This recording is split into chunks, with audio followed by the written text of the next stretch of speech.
Yongchak pan pale ko si yongchak tan pale sto. Pa namne.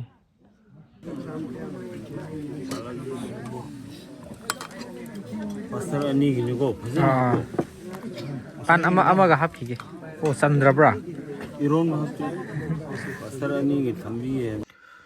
Ha khra thurani na thawrok pane to upuba gari counter yadadana mamang da block tor lei khre si.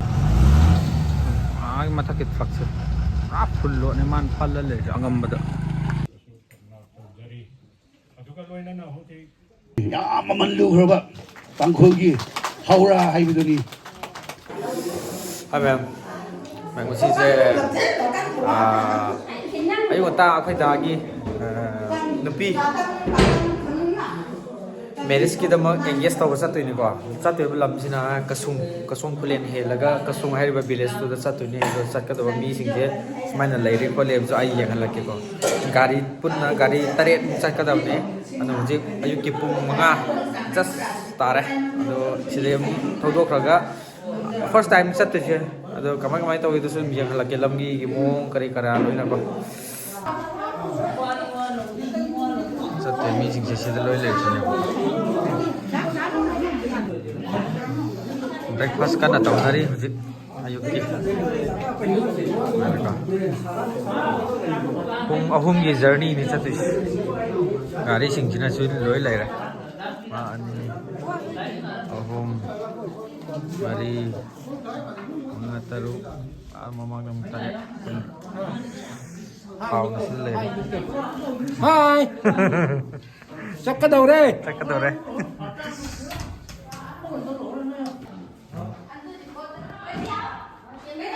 ai Bisa Dharma Santok to arse. Murre yo ni mo kune launi Dharma launi Santok ni ngai ne.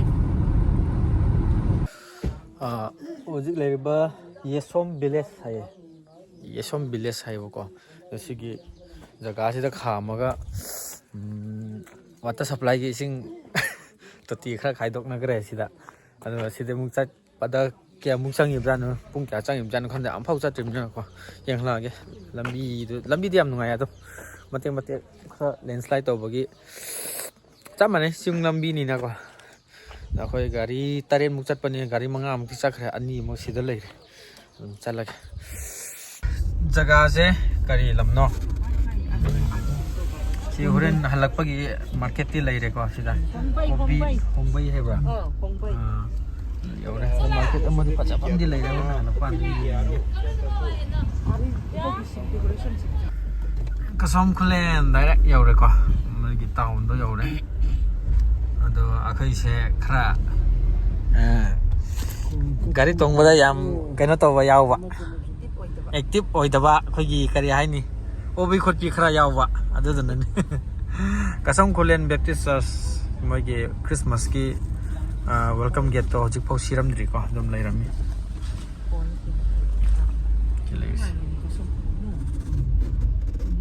kasam khulen baptist church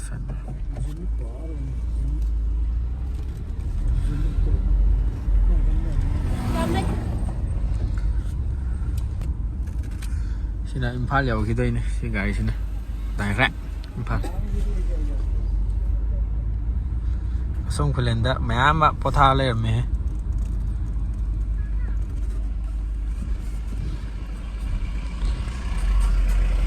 amna di ching da di bolero mahindra ki company cha dhali cha khoi chingmi na ni ko sima da gyan ta bi ro thauri sing je bolero na tabam ta yaudra khám lấy vi Ôi trời ơi. Khama de le nong de ko wa long de. are ko kilometer ko ji lu ye Mare de lam khai. ka song plen yaw re khoi je o ba khra yaw wa du na gari se yang thau ba ya da ta ngai jaga di yam ngai si tangkhai di challe si da ki kasung thoda gi do ne bo ko khra di chang do mal moi na hai da mai ma ma ju theng na re sa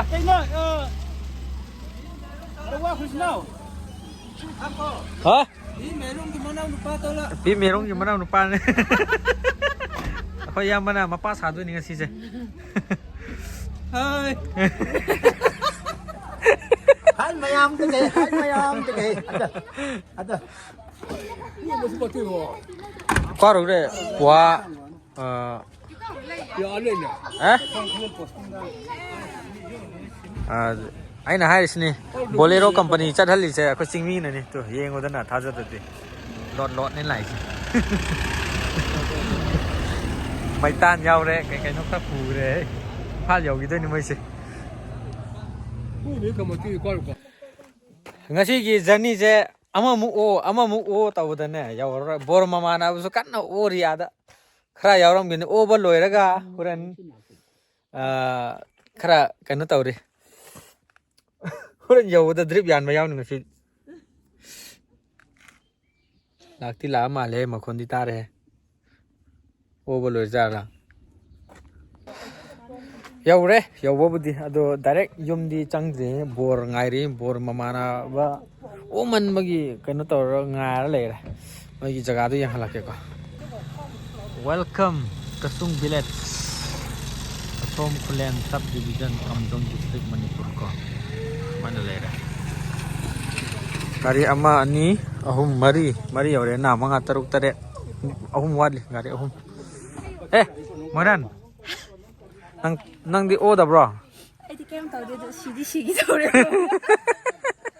làm đi mình lấy he nak bra làm đi cho nó ngay Tambi sunu ngai gari se aku yang bay gari su angang badi oi bane du untuk di brown one ngau tok zaga yaw re ching thak sida ko yam mathak su oi de tang budi pa the ching di ching ata oi de ne ko lai som da marang kai ba har ga lam sida marang yam kai na hau ba har ga yongcha yongcha ai bu pura marang kai bu yang halak ke ko kupan je jungle da su yam pa le ko do si phau da dum angang na sana ra ga tang kham ni cha thok re angang sing na do dum pa le si ma thaki yongcha ta ne bu ko yongcha kupa nam ne yongcha ti ai hon phang ga de yongcha khra lai ge taw ne yongcha ti pura ready to eat ta lai re si de ma thak chan pa le ko da yongcha pan bi akhoi na khang da bai ni akhoi na lambi sorong pan urok pa khata oi bagi ko manung da phanam pa lam gi ni ba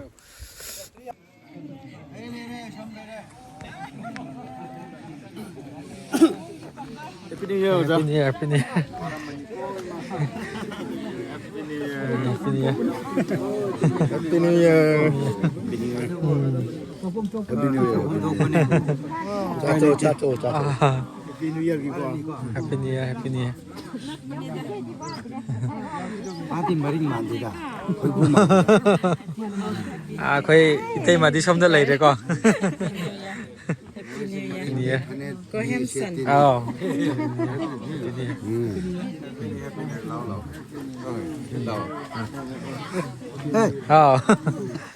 Happy New Year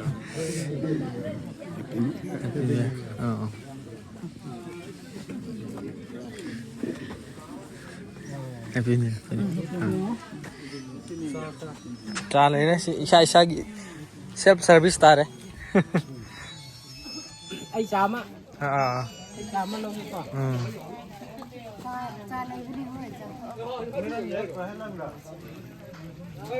thì học đâu mà lấy hay qua cho cô thì nhiều đấy mà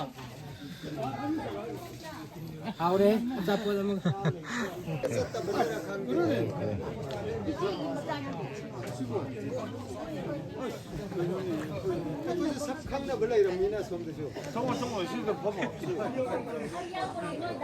Wene nang le ram bagi pusu ni hari ni.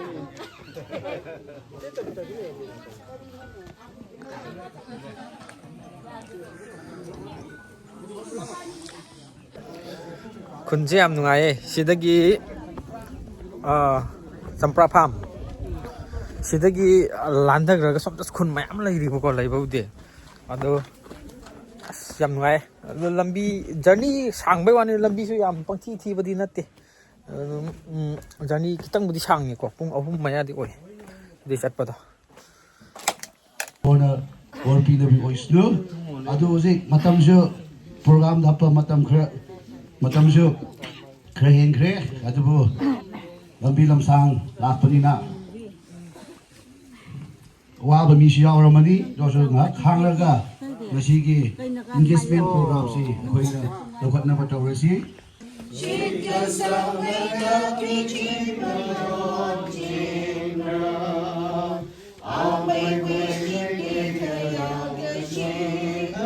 Yasin mi kahai mayon chingra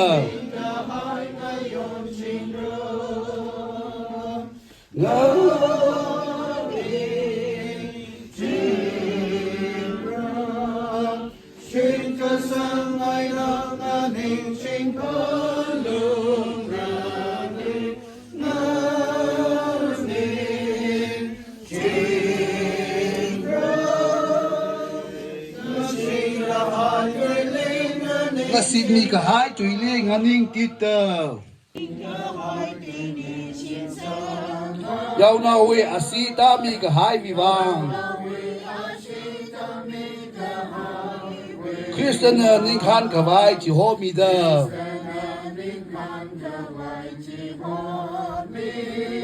Chi ai na tui je nganing tita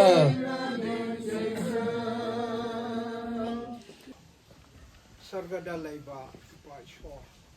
Masigi Numit Yam Fadaraba Madam Se Isho Imung Anigidama Church Anigidama Nangna Bibiga Si Uraga Chor Nango Yam Hana Makta Tagat aduga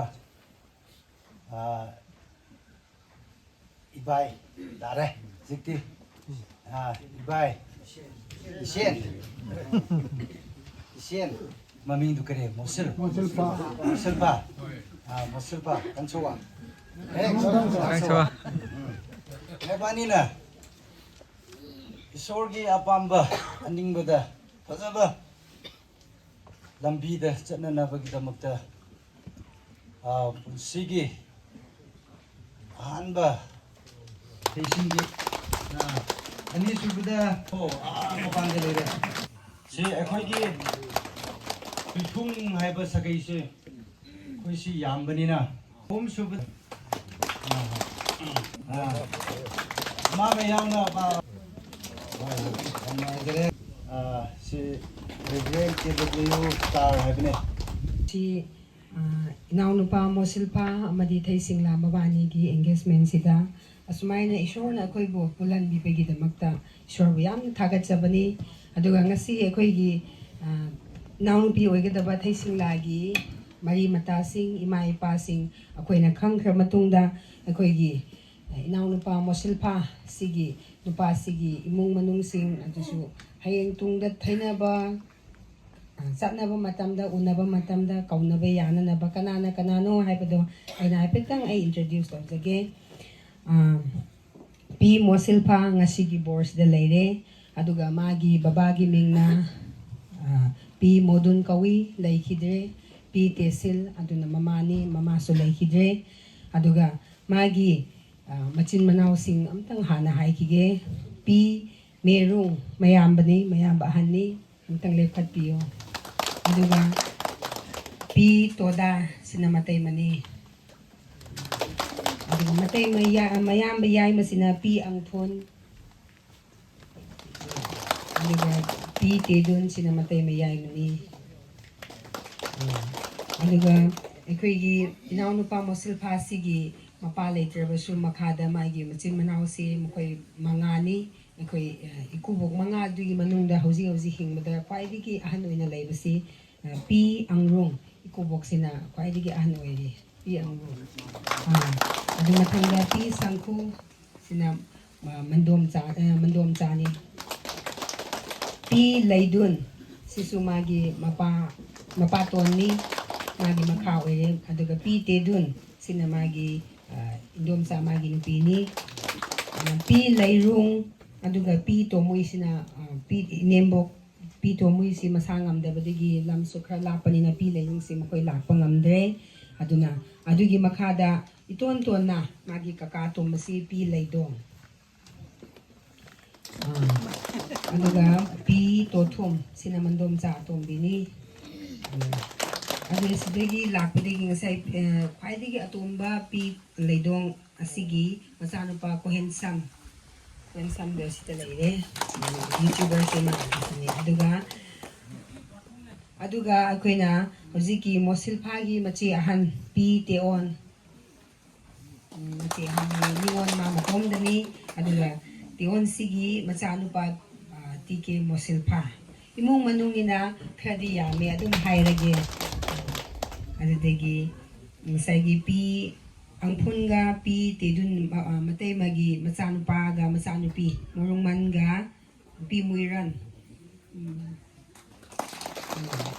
ꯃꯆꯥꯅꯨꯄꯤ. ꯑꯗꯨꯒ ꯉꯁꯥꯏꯒꯤ ꯑꯩꯈꯣꯏꯒꯤ ꯄꯤ ꯂꯩꯗꯨꯟ, ꯑꯩꯈꯣꯏ ꯄꯤ ꯂꯩꯗꯨꯟꯒꯤ ꯃꯆꯥꯅꯨꯄꯥ ꯄꯤ ꯃꯣꯔꯨꯡ ꯃꯨꯋꯥꯒꯤ finance secretary ꯄꯨꯕꯅꯤ, ꯍꯟꯗꯛ ꯃꯥꯁꯨ ꯐꯪꯒꯅꯤ. ꯑꯗꯨꯒ ꯄꯤ ꯃꯥꯒꯤ ꯅꯨꯄꯤ ꯄꯤ ꯗꯥꯎꯁꯤꯝ, ꯑꯗꯨꯒ ꯑꯩꯈꯣꯏꯒꯤ ꯄꯤ ꯃꯦꯗꯨꯟ ꯚꯤꯂꯦꯖ ꯆꯤꯌꯔꯃꯦꯟꯁꯦ ꯑꯩꯈꯣꯏꯒꯤ ꯁꯥꯒꯩꯅꯤ, ꯚꯤꯂꯦꯖꯀꯤ ꯆꯤꯌꯔꯃꯦꯟꯅꯤ. ꯑꯗꯨꯒ ꯀꯦ ꯑꯦꯁ ꯀꯣꯔꯨꯡ ꯁꯤꯅ ꯌꯨꯠ ꯁꯦꯀ꯭ꯔꯦꯇꯔꯤꯅꯤ. ꯑꯗꯨꯗꯒꯤ ꯑꯩꯈꯣꯏꯒꯤ ꯆꯔꯆ ꯂꯣꯝꯗ ꯉꯁꯥꯏ ꯑꯩꯅꯗꯤ ꯀꯥꯟꯈ꯭ꯔꯦ. ꯆꯔꯆ ꯂꯣꯝꯗꯒꯤ ꯍꯥꯟꯅ ꯍꯥꯏꯔꯛꯀꯦ. ꯑꯩꯈꯣꯏꯒꯤ ꯏꯀꯥꯏ ꯈꯨꯝꯅꯖꯔꯤꯕ ꯀꯦ ꯔꯤꯉꯥꯏ ꯄꯥꯁꯇꯔ ꯋꯥꯏꯊꯣꯞ ꯅꯥꯜꯕ ꯇꯤꯆꯔꯁ ꯉꯁꯥꯏꯁꯨ ꯃꯌꯥꯝꯅꯁꯨ ꯎꯕꯤꯔꯝꯃꯅꯤ. ꯃꯊꯪꯗꯤ ꯀꯦ ꯑꯦꯁ ꯃꯣꯁꯤꯜ ꯗꯤꯀꯟ ꯀꯟꯚꯦꯅꯔ, ꯀꯦ ꯍꯩꯆ ꯃꯦꯆꯥꯎ ꯃꯥꯁꯨ ꯆꯔꯆ ꯗꯤꯀꯟꯅꯤ. ꯇꯤ ꯍꯩꯆ ꯃꯣꯊꯤꯜ, ꯇꯤ ꯍꯩꯆ ꯂꯩꯔꯨꯡ ꯍꯧꯒꯠꯄꯤꯌꯨ ꯑꯩꯅ ꯑꯗꯨꯝ ꯍꯥꯏꯔꯛꯄꯁꯤꯡꯗꯣ. ꯀꯦ ꯑꯦꯝ ꯈꯝꯁꯨꯟ, ꯌꯨ ꯃꯣꯐꯣꯝ, ꯃꯣꯏ ꯃꯌꯥꯝꯁꯦ ꯑꯩꯈꯣꯏꯒꯤ ꯆꯔꯆꯀꯤ ꯗꯤꯀꯟꯅꯤ. ꯀꯦ ꯑꯦꯝ ꯃꯣꯁꯤꯜ, ꯑꯗꯨꯒ ꯇꯤ ꯀꯦ ꯈꯥꯝꯕ ꯚꯤꯂꯦꯖ ꯑꯣꯊꯣꯔꯤꯇꯤ ꯃꯦꯝꯕꯔ ꯃꯍꯥꯛꯁꯨ ꯌꯥꯎꯋꯤ. ꯑꯗꯨꯒ ꯑꯩꯈꯣꯏꯅ ꯄꯤ ꯃꯣꯁꯤꯜꯐꯥꯒꯤ ꯇꯤ, ꯑꯗꯨꯒ ꯑꯇꯣꯞꯄꯁꯤꯡꯗꯤ ꯇꯤ ꯀꯦ ꯃꯨꯏꯅꯤꯡ ꯑꯁꯤꯁꯨ ꯑꯩꯈꯣꯏ ꯃꯥꯒꯤ ꯑꯟꯇꯤꯁꯤꯡꯅꯤ. ꯑꯗꯨꯒ ꯑꯩꯅ ꯃꯥꯒꯤ ꯏꯅꯥꯎꯅꯨꯄꯤ ꯑꯣꯏꯒꯗꯕꯁꯤ ꯃꯣꯁꯤꯜꯐꯥꯁꯤꯒꯤ ꯈ꯭ꯋꯥꯏꯗꯒꯤ ꯃꯇꯩꯃ ꯑꯍꯟꯁꯤꯅ ꯑꯩꯅ ꯑꯣꯏꯔꯦ. ꯑꯩꯒꯤ ꯏꯀꯨꯕꯣꯛꯁꯤꯅ ꯉꯁꯥꯏꯒꯤ ꯄꯤ ꯑꯪꯂꯨꯝꯁꯤ ꯑꯣꯏꯔꯦ. ꯑꯁꯨꯃꯥꯏꯅ ꯉꯁꯤꯒꯤ ꯏꯟꯇ꯭ꯔꯣꯗꯛꯁꯟꯁꯤ ꯁꯨꯃꯥꯏꯅ ꯂꯣꯏꯔꯦ. ꯍꯌꯦꯡ ꯃꯇꯨꯡ ꯃꯅꯥꯎ ꯊꯦꯡꯅꯔꯁꯨ ꯑꯩꯈꯣই ꯃꯔꯤ ꯃꯇꯥ ꯑꯣꯏꯒꯗꯧꯔꯕꯅꯤꯅ ꯍꯔꯥꯎ ꯍꯔꯥꯎꯅ ꯑꯩꯈꯣই ꯀꯧꯅꯁꯦ ꯍꯥꯏꯕꯁꯤ ꯍꯥꯏꯔꯒ ꯑꯩ ꯃꯇꯥꯡꯁꯤꯗ ꯏꯟꯇ꯭ꯔꯣꯗꯛꯁꯟꯒꯤ ꯀꯩꯅꯣꯁꯤ ꯂꯣꯏꯁꯤꯟꯖꯔꯒꯦ. Thank you. ꯌꯥꯝ ꯅꯨꯡꯉꯥꯏꯖꯔꯦ ꯃꯌꯥꯝꯒꯤ 하이드나 promise tauba decision lauba matamni engagement 하이드고 adugi damak engagement shida let liba loina makpu overtaking or mushul pabu haining badi ishorgi wahaina hai 1 Corinthians 13 verse 7 love bear all things, believe all things, hope all things, endure all things. 하이버리고 이쇼르게 와하이나 하이버디 뿐나바 능시 가라바디 뿐나마 우비바 뿐나마 타자바 뿐나마 닝비바 뿐나마 강비바 하이버시 이쇼르게 와하이니 Ishorna tambiba wa hini star aina ishor na majanupa thawai shangba giminda lekliba loina maki mamangda thaishingla or mulsipa mokoine engagement taw kre haibase loina mak mamangda pongthop declare taw jabani ishorna bobi bo shinu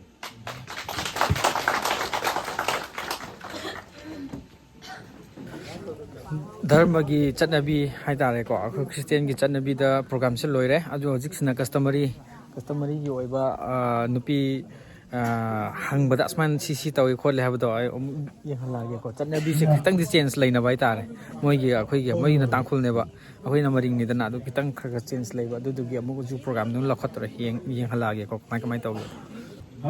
ꯑꯁꯤꯒꯤ ꯊꯥꯡꯁꯤꯅ ꯑꯍꯟꯅ ꯂꯝꯕꯤ ꯍꯥꯏꯔꯒ ꯂꯥꯛꯅꯉꯥꯏꯒꯤꯗꯃꯛꯇ ꯊꯥꯡꯁꯤ ꯄꯤꯕꯅꯤ ꯑꯩꯈꯣꯏꯒꯤ ꯑꯍꯟꯅ ꯑꯩꯈꯣꯏꯒꯤ ꯄꯤꯄꯥ ꯁꯤꯒꯤꯀꯣ ꯏꯃꯨꯡꯁꯤꯒꯤ ꯄꯤꯄꯥ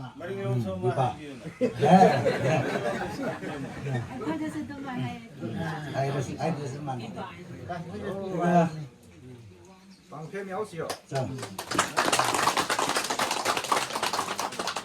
ꯅꯨꯄꯤꯔꯣꯝꯒꯤ ꯑꯩꯁꯨꯀꯣ ꯌꯥꯝ ꯅꯨꯡꯉꯥꯏꯔꯦ ꯍꯥꯏꯕꯒꯤ ꯁꯤ ꯑꯦꯁ ꯑꯦ ꯗꯣꯀꯟ ꯂꯞ ꯑꯗꯨꯗꯒꯤ ꯁꯟꯗꯤ ꯄꯨꯔꯛꯄ꯭ꯔꯣ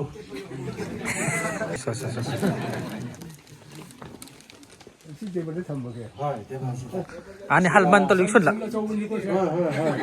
ꯂꯥꯎ ꯇꯦꯕꯜꯒꯤꯅꯤ 오케이 시스나 산기 마만 오이데바 시스나 customary logiको lambi kai ka hairaga phalaga lakpagi mongni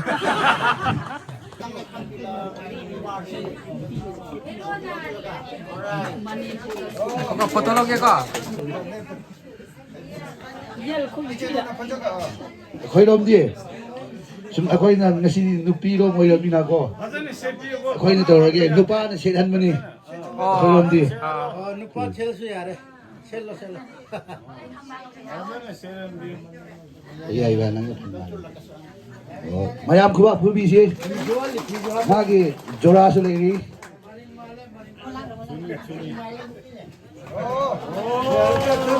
pura pure maring on kre 패션래 땅굴다 하오라에 ꯁꯤꯅ ꯑꯩꯈꯣꯏꯒꯤ ꯌꯥꯝ ꯃꯃꯜ ꯂꯨꯈ꯭ꯔꯕ ꯇꯥꯡꯈꯨꯜꯒꯤ ꯍꯧꯔꯥ ꯍꯥꯏꯕꯗꯨꯅꯤ ꯅꯨꯡꯉꯥꯏꯕꯒꯤ ꯒꯤꯐ ꯑꯃ ꯄ꯭ꯔꯦꯖꯦꯟ ꯑꯃ ꯇꯧꯖꯒꯦ ꯍꯩ ꯂꯥꯛꯑꯦ ꯍꯧꯔꯥ ꯁꯣꯝꯗ ꯂꯥꯛꯄꯤꯌꯣ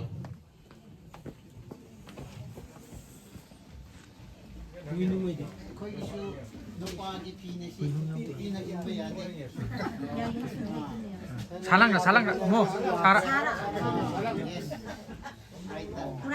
ꯃꯌꯥꯝ ꯈꯨꯕꯥꯛ ꯐꯨꯕꯤꯁꯦ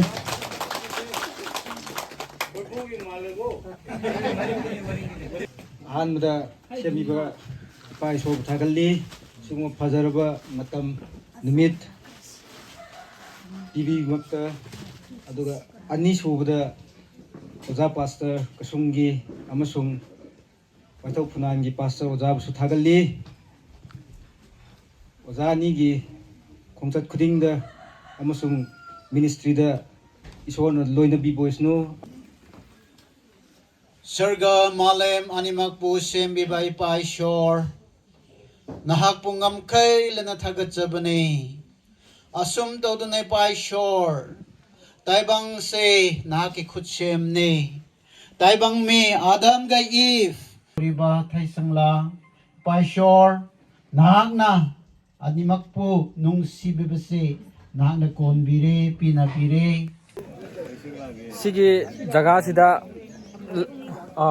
border ni ko jik leise ja border ni ko border ne sidagi saibol narum ado more border 시리기 잘라가고 사심 아한마다 사심 아도 용쿤 사이볼 나룸 토르듬 아도되게 프로 감방 람롱 파우 야름니 좀 사이스나 버마 오래 ko sigi lung agi last ki chingje lalaga du lalaga sigi lambi sida chakhrase adum border adum tare sida chakhibasu ko yamna boundary oiba khun amadi oidoini ko adu atopadi khangde yongchak te bhajan pale yongchak ku pan 노바스 양 빨래 nobab chu yam pale 곰라 로이그로 크리스마스 다 크리스마스 다 loi hektat kre 하이통 라 크리스마스 다 헷갓 그래 마탕시 노벰버 오토버 두가 hojikti ayuki chak chanaba sem saba hore video khakra nang engon khangramo adugo aidi nangonde yam khange means YouTube cha nangi merits yam nga aina fazana yengi kun nak si kamai tawa nungai first time su oire na ko ado si border su oirame ado yam nungai ra ai ram si yam yam nungai ngakre maring jati ama khulsida ningthogi ꯂꯣꯏꯅꯕꯤ ꯑꯣꯏꯅ ꯂꯩꯔꯝꯃꯦ ꯁꯥꯒꯩꯁꯨ ꯑꯣꯏꯔꯗꯧꯕ ꯁꯥꯒꯩꯁꯨ ꯑꯣꯏꯔꯗꯧꯕ ꯏꯃꯨꯡꯁꯨ ꯑꯣꯏꯔꯅꯤꯀꯣ ꯌꯥꯝ ꯅꯨꯡꯉꯥꯏꯔꯦ ꯂꯩꯕꯒꯤ ꯍꯤꯟꯖꯥꯡꯁꯦ ꯊꯣꯡꯕꯗ ꯀꯩꯀꯩ ꯃꯌꯥꯟ ꯌꯥꯎꯕꯅꯣꯗꯤ ꯈꯪꯗ꯭ꯔꯦꯀꯣ ꯑꯗꯨ ꯐꯖꯅ ꯅꯥꯟꯅ ꯊꯣꯡꯉꯝꯃꯦ ꯄꯣꯛ ꯊꯣꯡꯕ ꯂꯩꯔꯦ ꯑꯗꯨꯒ ꯁꯤꯁꯦ ꯎꯇꯤꯒꯨꯝꯕ ꯑꯣꯏꯔꯝꯗꯧ ꯃꯥꯜꯂꯦ ꯀꯩꯅꯣ ꯍꯋꯥꯏꯖꯥꯔ ꯍꯥꯞꯄ ꯃꯥꯜꯂꯦꯀꯣ ꯃꯅꯝꯁꯤꯀꯣ sida hapra hawaijar amadi yauri yaubudi sina iromba asmaina leire ko sidi karino khangdri ko sina nga thongba maina leire ko yongchak pan pale ko si yongchang tan pale sto panam ne si pale ga ja to padam manung da yam leiramgin 심부룩 사든 말법 부산에 생각입니다. 말법 심부룩 사든 이거.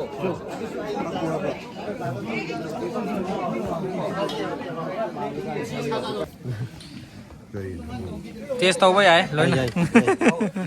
Apa belum nero.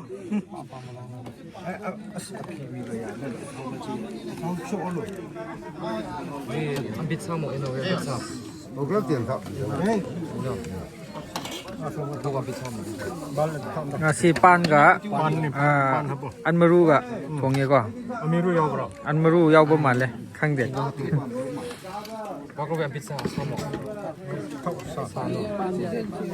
pan ya de campur on happy ro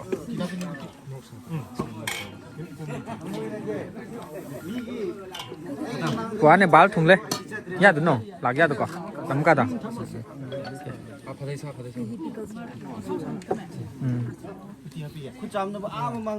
Japan hap ke ko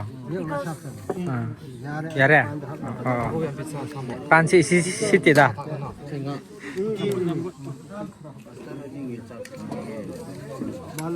balak lak snow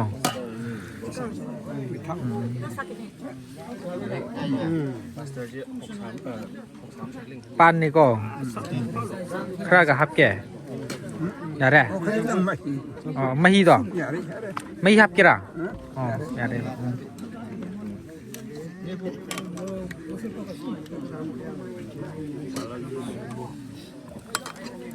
Pastor ani gini ko. pan ama ga hap ki o sandra bra Iron hati. Pastor ani gi thambi ye ni da. nana ôi mà lạc đấy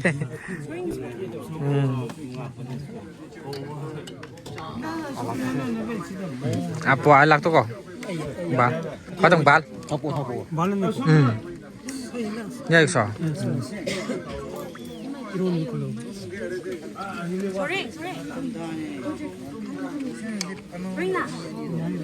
pan hap kia kok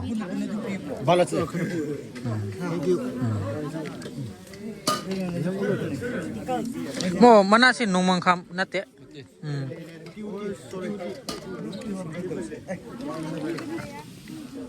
How manani sih?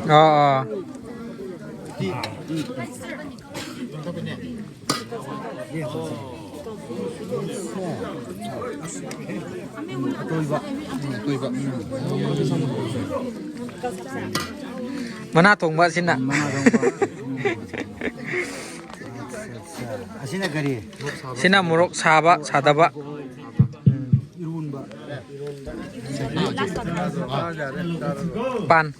pan ya deh kok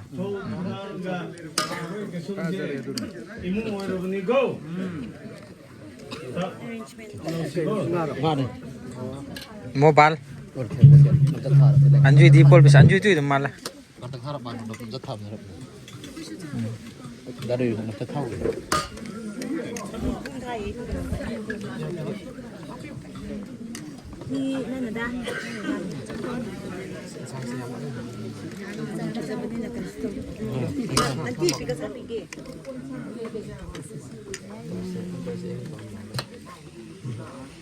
Saya, sinang na pampamana to ni. Imani sina. Ningai tau man may purak pa ina. Lak nangai ki. Madi mana hana haudoro krab. Tatang bal mai to ko. Bal bal. Lắc thì lắc quá là.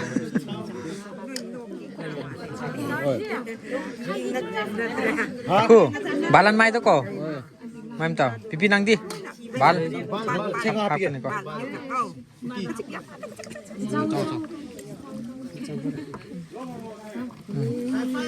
Jaga laitre. Chipan hap kirai te ma. Khama. Siya ako'y tangkol gi special ni. Sis. Ang si Chadri ko. Nate mahau tangdri sige manado. Ah.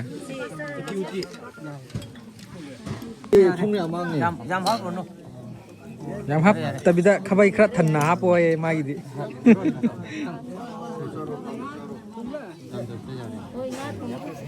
Ako'y seba party ngata ne.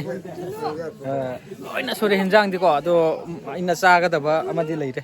Amma phau mahau tangdri ba ko salad kumba du loina sa re dana. Si special ne ko moi gi pan ga kari manaro ama thong ba. Ado mo yenga ge hau ba manane yam pam na lo ne. Mana am ta udre mahi ka tangai re. Ado taste oran phanga kan da su hairak ke. Mathel do sida leire ko. Mayam sa re bor ga kaina su som da leire. Ado hojik pudi oidri ado so engagement ning asidi sab manare oi baga sab manare ado mo how do mo haira gi ko me njang senga sagi pan do hawdi hawe bat numang khamana yawe asida mana do mix tawi ba ko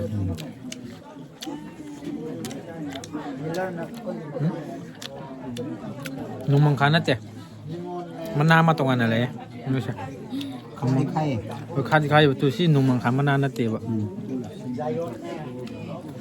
hawe hawe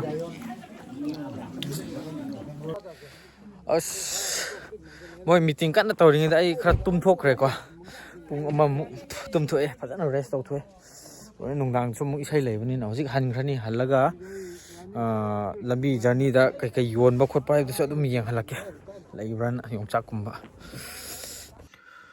ha khra thurani na thawrak pane do upuba gari counter yadadana mamang da block tawr lei khre sida purai ba gari singche truck yam yame truck thara muk sui khangrang adani puris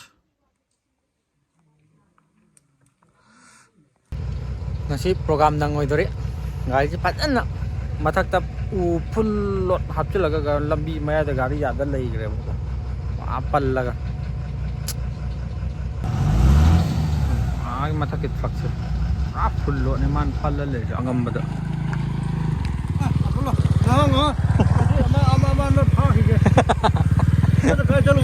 kasung chalu ba kasung da chali ke engage ai yam bagi ma kasung ai gi ipa han gi macha ko ko ji kang gum ne lôi lắm tạm thôi chứ nè không đi làm gì đâu mà đang gì đâu